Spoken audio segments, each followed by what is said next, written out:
I told my sister to go ahead and off herself, and I don't regret it. I'm 24 and my sister, Christy, is 25. I hated her for a time, but now I just don't care. We were raised in the same house by the same parents, but treated completely differently. Christy went to private school, was chauffeured around by our stay-at-home mother, and was given a hefty allowance. I went to public school, rode the public bus and walked everywhere, and never had an allowance. No extended family would say anything beyond claiming my parents and sister loved me, that I have to understand that it wasn't their place, and that maybe things would be better if I tried harder. I hated them just as much as I hated my parents. Christy mocked me relentlessly growing up. She was the pretty one and the smart one. If I got upset by her mocking, I was told I'm being sensitive and that it was sibling love. If I said hurtful things right back, I was grounded because I took it too far. I wasn't allowed to outshine her, I wasn't allowed to have friends.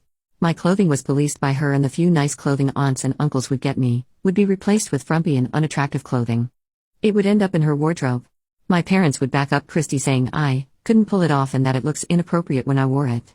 The rest of the family, the people who gave me the clothes included, would compliment how good she looked and pretty much validate Christy. I know for a fact that I am and have always been attractive. Even in those ugly outfits, I managed to get asked out on multiple dates and got a boyfriend sophomore year. Said boyfriend knocked up Christy our senior year after cheating on me with her, since I got my early admission letter and was neglecting him and the family. She told me the day before my graduation, claiming he was going to marry her and they were in love and it grew from me, abandoning them both, blah blah. Our mother was there, and because I didn't really react, she thought I was being a good sister and said she was so proud of me. I didn't cry about it. I just packed up my car when everyone was asleep, skipped my graduation and the supposed party that was planned, and I left. My only stop was to the police station, where I gave them my info, told them that if I'm reported missing that I'm not, and bluntly said I'm running from an abusive family, was going away to college, and never coming back. I got rid of my phone and everything. Went to school, got a good internship-turned-job, bought the condo I was renting, had my dream wedding. Christy got in contact with me via Facebook. Her DMs, 2 days worth because I don't really use my Facebook, consisted of her saying I abandoned her when she needed me most, that she's practically a single mom, her husband, my ex, hates her and got with a woman that looks like me, our parents blame her for me leaving and won't help her, and the entire family treats her kid like crap for being the product of an affair. She didn't get into any of the colleges she applied to, couldn't go to college as a full-time mother. She switched between blaming me for her misfortune and throwing a pity party.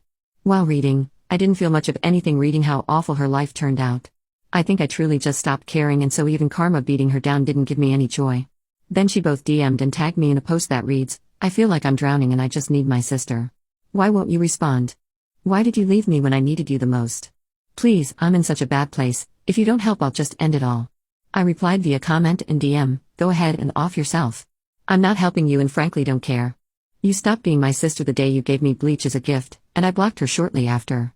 The logical part of me is telling me that was wrong, but I just can't bring myself to care enough to feel guilty. If something happens to her, I still don't think I'll care. This is contrary to what her family and friends think, all people I've blocked without bothering to read their messages.